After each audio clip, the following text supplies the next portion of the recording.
السلام علیکم خواتین و حضرات، یہ غزل جو اس وقت میں آپ کی خدمت میں لے کر آیا ہوں، اس کی میں تشریح کر چکا ہوں اور یہ بتا بھی چکا ہوں دوستوں کو کہ اس میں کون کون سے مشکل الفاظ ہیں، لیکن ہمارے کچھ دوستوں نے کہا کہ اس غزل میں اتنے زیادہ مشکل الفاظ ہیں کہ ہماری سمجھ میں نہیں آتے اور غزل ہمارے اوپر سے گزر جاتی ہے۔ تو میں ایک مرتبہ پھر کوشش کر رہا ہوں کہ آپ کو سمجھا سکوں۔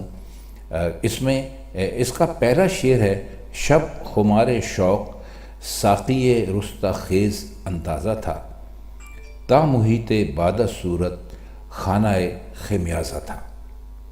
دیکھیے، رست خیز اندازہ، اس کا مطلب ہے جو اندازے میں قیامت کے برابر ہو، قیامت جیسا ہو، قیامت جتنا ہو یا قیامت سے ملتا جلتا ہو۔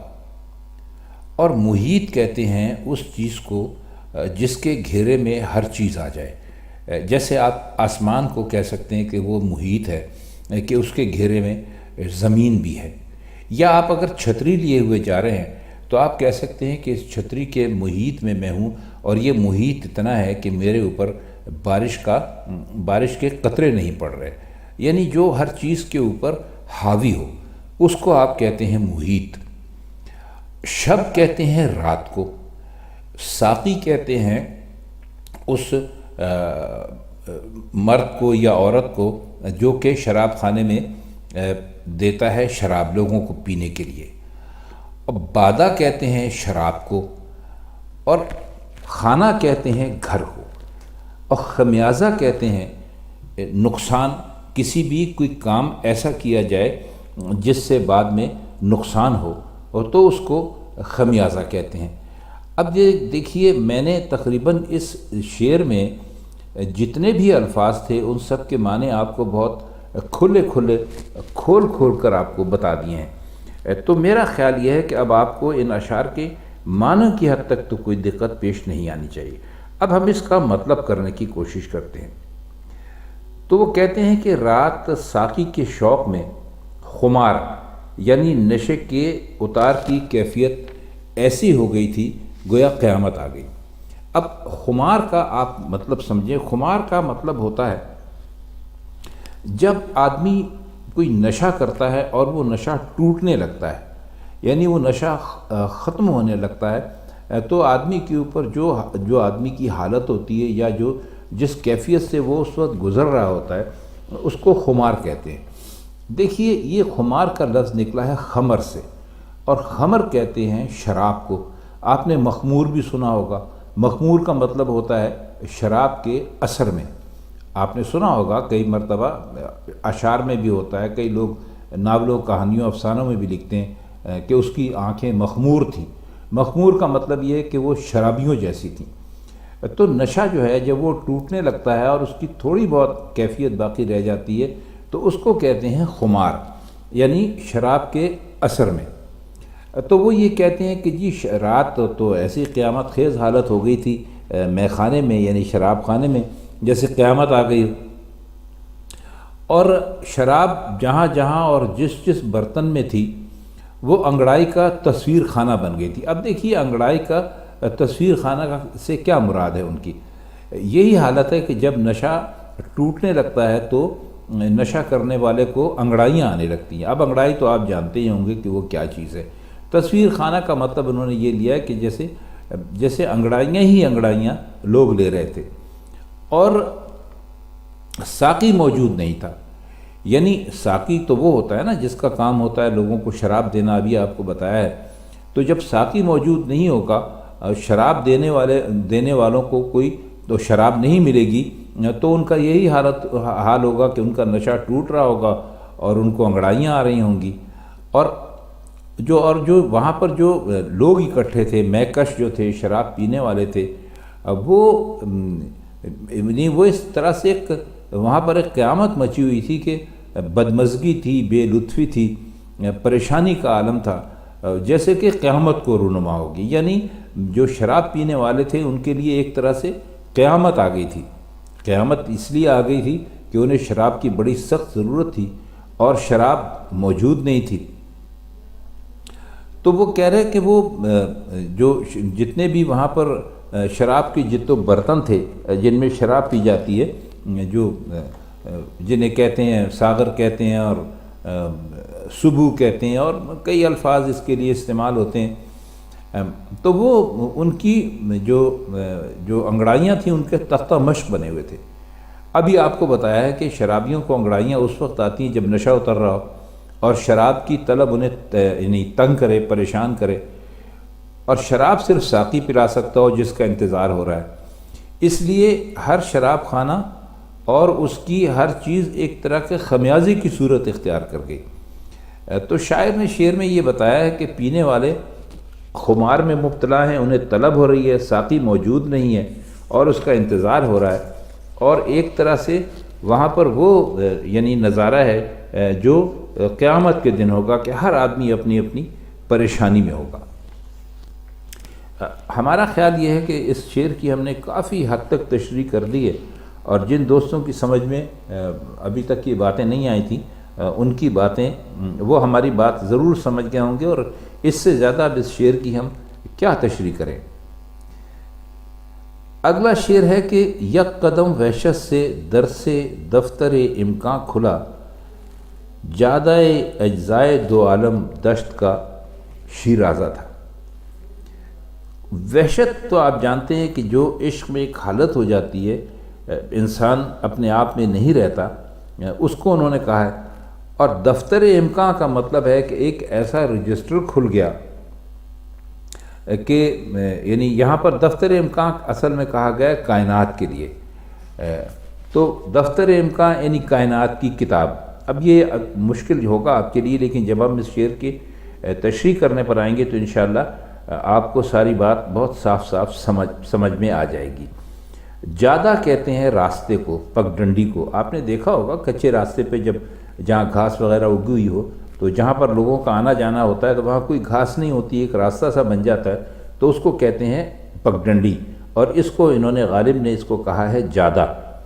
اجزاء کہتے ہیں جز کی، یہ جمع ہے۔ جز کا مطلب ہوتا ہے کوئی ایک چیز، جیسے پانی ہے اس کے مختلف جز ہوتے ہیں، ان چیزوں سے مل کے بنتا ہے، تو وہ، اور دشت کہتے ہیں جنگل کو، ویرانے کو یا صحرا کو۔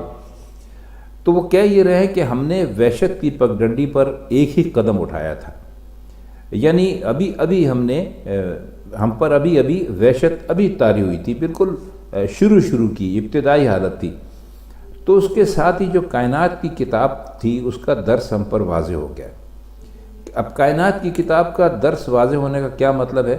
یعنی اس میں جو سبق لکھا ہوا تھا وہ ہماری سمجھ میں آ گیا، یعنی ہم نے سمجھ لیا کہ اس کتاب میں کیا کچھ لکھا ہے، اور جو کچھ سمجھا اس کی حقیقت یہ ہے کہ وحشت یعنی شوق، عشق کی انتہائی حالت دونوں جہانوں کے اجزاء کا شیرازہ ہے۔ شیرازہ کہتے ہیں کسی چیز کے بکھر جانے کو۔ اب اس کا مطلب یہ ہوا کہ اگر دونوں جہانوں کے اجزاء کو کتاب کے اوراق فرض کیا جائے تو ان اوراق کا بندھن اور انہیں اکٹھا رکھنے والا رشتہ وہ پگڈنڈی ہے، وہ راستہ ہے، یا وہ جادہ ہے جس پر عشق کی دیوانگی میں قدم رکھا جاتا ہے۔ دوسرے لفظوں میں جنون عشق ہی اس دنیا کی حقیقت ہے، اور اسی کے ذریعے سے سب اجزاء اکٹھے ہوتے ہیں، یکجا ہوتے ہیں۔ ان کے کہنے کا مطلب یہ ہے، اگر آپ اس کو سادہ لفظوں میں سمجھیں تو وہ یہ کہہ رہے ہیں کہ ہم پر تو جیسے ہی عشق طاری ہوا تھا اور ہم عشق کے راستے پر چلے تھے تو ہمیں پتہ چل گیا تھا کہ اس ساری کائنات کو عشق نے باندھ رکھا ہے۔ اگر عشق نہ ہوتا تو یہ ساری کائنات ٹکڑے ٹکڑے ہوتی، الگ الگ ہوتی۔ اس کا اگلا شعر ہے کہ مانے وحشت خرامی ہائے لیلا کون ہے، خانہ مجنون نے صحرا گرد و بے دروازہ تھا۔ دیکھیے، وحشت خرامی کا مطلب ہے بیابانوں میں چلنا، چکر لگانا، عشق کی حالت میں ادھر سے ادھر اور ادھر سے ادھر اور ادھر سے ادھر آنا جانا، اور صحرا گرد کہتے ہیں بیابان میں پھرنے والے کو آپ کسی کے لیے استعمال کر سکتے ہیں، یعنی شہر گرد شہر میں گھومنے والا آپ بالکل آرام سے استعمال کر سکتے ہیں، جنگل گرد جنگل میں گھومنے والا، اسی طرح صحرا گرد بیابان میں پھرنے والا، ویرانے میں پھرنے والا۔ اور اس میں مانے کا مطلب ہے مانے کا مطلب ہے منع کرنا یا منع ہونا، اور خرامی وحشت خرام تو کہتے ہیں جو اس طرح چلے، خرام کہتے ہیں چلنے کو۔ خرامی ہائے لیلا، یعنی خرامی ہائے کا مطلب ہے کئی مرتبہ چلنا، خرام چلنے کو کہتے ہیں اور یہ اس کی جمع ہے۔ اور خانہ کہتے ہیں گھر کو، اور مجنون تو آپ جانتے ہیں کسے کہتے ہیں، مجنون کو کہتے ہیں، پاگل کو کہتے ہیں ویسے تو۔ اور صحرا گرد صحرا میں گھومنے والا، بے دروازہ جس میں دروازہ نہ ہو، بہت آسان الفاظ ہیں۔ تو اس کو کہہ یہ رہے ہیں کہ معلوم نہیں لیلا کو بیابان کا چکر لگانے سے کون سی چیز روک رہی تھی، یعنی لیلا بیابان میں کیوں نہیں آ رہی تھی۔ غریب مجنوں کا گھر تو پورا بیابان تھا، یعنی ایک بڑا صحرا تھا، اور وہ صحرا میں وہ پاگل پن کی حالت میں پورے صحرا میں بھاگتا رہتا تھا، دوڑتا رہتا تھا، آوارہ وہاں گھومتا رہتا تھا لیلا کے عشق میں۔ تو اس میں کوئی دروازہ تو تھا ہی نہیں۔ بھئی دروازہ تو اس جگہ ہوتا ہے نا جس کی کوئی چار دیواری ہو، اس چار دیواری میں کوئی چھت ہو، اور چار دیواری ہو اور چھت ہو تو اس میں ایک دروازہ لگا دیا جاتا ہے، تو دروازے کی وجہ سے کوئی آنے میں رکاوٹ بھی ہو سکتی ہے۔ لیکن وہ تو کہہ رہے ہیں کہ اس بیچارے کا تو پورا گھر ایک بیابان تھا، کھلی جگہ تھی، اور وہ تو پاگلوں کی طرح پورے یعنی اس میں صحرا میں چکر لگایا کرتا تھا، تو لیلا کے لیے تو کوئی روک نہیں تھی۔ تو وہ کہتے ہیں کہ ہماری سمجھ میں نہیں آتا کہ لیلا مجنوں سے ملنے کے لیے اس صحرا میں کیوں نہیں جاتی تھی۔ شعر دیکھیے کہ پوچھ مت رسوائی انداز استغنائے حسن، دست محرون حنا رخسار رہنے غازہ تھا۔ اب اس میں مرہون حنا کا مطلب ہے ایسا، دست مرہون حنا کا مطلب ہے ایسا ہاتھ جو مہندی کا محتاج ہو، حنا کہتے ہیں مہندی کو، اور غازہ کہتے ہیں کچھ، اگر آپ جب جیسے خواتین اپنے چہرے پر اپنے آپ کو یعنی خوبصورت بنانے کے لیے آج کل کے زمانے میں تو جیسے کوئی کریم وغیرہ لگا لیتی ہیں یا کچھ ایسا رنگ جو ان کے چہرے پہ اچھا لگتا ہے۔ اب تو زمانہ بہت آگے ہے، تو اس طرح طرح کی چیزیں ہیں جو کہ اگر کسی کی شکل و صورت بہت اچھی نہ ہو تو اسے بہت زیادہ اچھا بنا کے پیش کرتی ہیں، تو وہ رہن غازہ انہوں نے اسی کے لیے استعمال کیا ہے۔ اور استغنا کا مطلب ہوتا ہے بے نیازی یا لاپرواہی وغیرہ۔ اور مرہون جو ہے وہ یہ کہتے ہیں اس وقت کہ یعنی مرہون حنا یعنی اس کا محتاج اس کا ہونا، تو وہ یہ کہتے ہیں کہ جو حسن ہے بے نیازی اور بے پرواہی بتاتا ہے کہ جی ہم تو بہت بے پرواہ ہیں، ہم تو دنیا بھر سے یعنی بے نیاز ہے۔ تو حسن کا تو کام یہ ہے کہ وہ نخرہ کرے، یہ بھی ایک طرح کا نخرہ ہوتا ہے۔ لیکن وہ کہتے ہیں کہ دیکھیے کہ یہ بے پرواہی جو تھی نا کس طرح رسوا ہوئی، اس لیے کہ حسن کے ہاتھ مہندی سے رنگے ہوئے ہیں اور چہرے پر بھی غازہ لگا رکھا ہے۔ تو کہتے ہیں کہ جی مطلب یہ ہے کہ جب ہاتھ مہندی کے احسان مند ہیں، یعنی جب مرہون ہے، یعنی رہنے غازہ کا مطلب ہے کہ اس کے احسان مند ہیں یا تو اس کے بغیر سرخ نہیں رہ سکتے۔ تو اسی طرح جو رخسار ہیں اس کے، ان پر بھی اگر کوئی کریم یا پاؤڈر وغیرہ نہ لگایا جائے تو ان میں بھی چمک نہیں آتی، تو حسن کی بے نیازی کے لیے کون سی گنجائش باقی رہ گئی؟ اس کا تو مطلب ہے کہ حسن صحیح معنوں میں حسن نہیں ہے کہ اس کو کہ وہ ہم سے بے نیاز ہو رہا ہے، معمولی شکل و صورت ہے جس کے اوپر آپ نے ہاتھوں پہ آپ نے مہندی لگا رکھی ہے اور چہرے پہ آپ نے سرخی پاؤڈر لگا رکھا ہے۔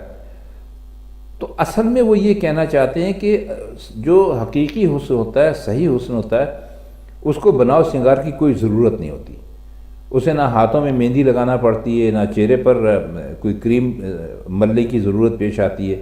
اور بناؤ سنگار تو وہیں ہوتا ہے جہاں قدرتی حسن کی کمی ہو۔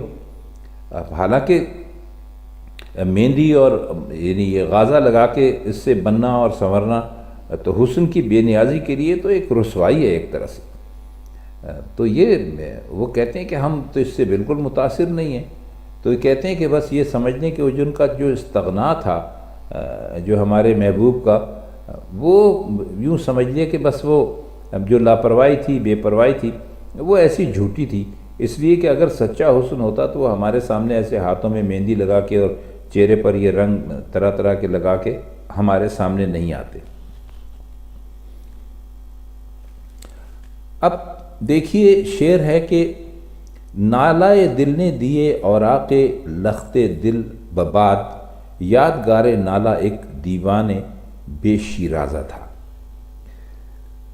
لخت کہتے ہیں ٹکڑے کو، لخت دل کا مطلب ہے دل کے ٹکڑے. یہ بباد دادن جو ہے نا، اس کا مطلب ہوتا ہے اڑانا، ہوا کے حوالے کر دینا، پریشان اور برباد کر دینا، اس کا مطلب ہے. اور نالہ دل کہتے ہیں دل کی فریاد کو، اور یادگار کہتے ہیں کسی بھی چیز کو ایسے رکھنا کہ وہ آپ کو آپ کا ماضی یاد دلاتا رہے. اور دیوان کہتے ہیں شعراء کے جو کلام ہوتے ہیں اس کے. اور بے شیرازہ، بے شیرازہ کا مطلب ہے کہ جو ایک جگہ جمع نہ ہوا ہو. تو کہتے ہیں کہ دل سے جو ہمارے نالے اٹھتے رہے، رونا اور فریاد رہا، انہوں نے دل کے ٹکڑے اڑا دیے. اور یہی ٹکڑے میرے شعر تھے، اور میرا دیوان جو ہے وہ انہی نالوں کی، یعنی اسی رونے پیٹنے کی یادگار ہے. مگر اس کا شیرازہ کوئی نہیں، اور اس کا ورق الگ الگ ہے.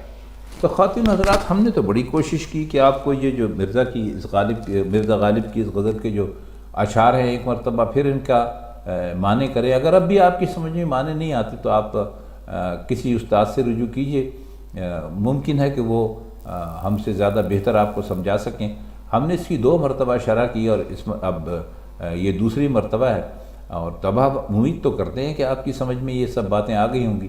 اور اگر اب بھی نہیں آئیں تو آپ کمنٹ سیکشن میں جا کے ہمیں بتا دیجیے گا. ہم نے بہرحال اپنی طرف سے بہتر شرح کرنے کی کوشش کی ہے. تو پھر آپ سے ملاقات ہوتی ہے غالب کی کسی اور غزل کے ساتھ کسی اور محفل میں. تب تک کے لیے ہم چاہتے ہیں آپ سے اجازت. خدا حافظ.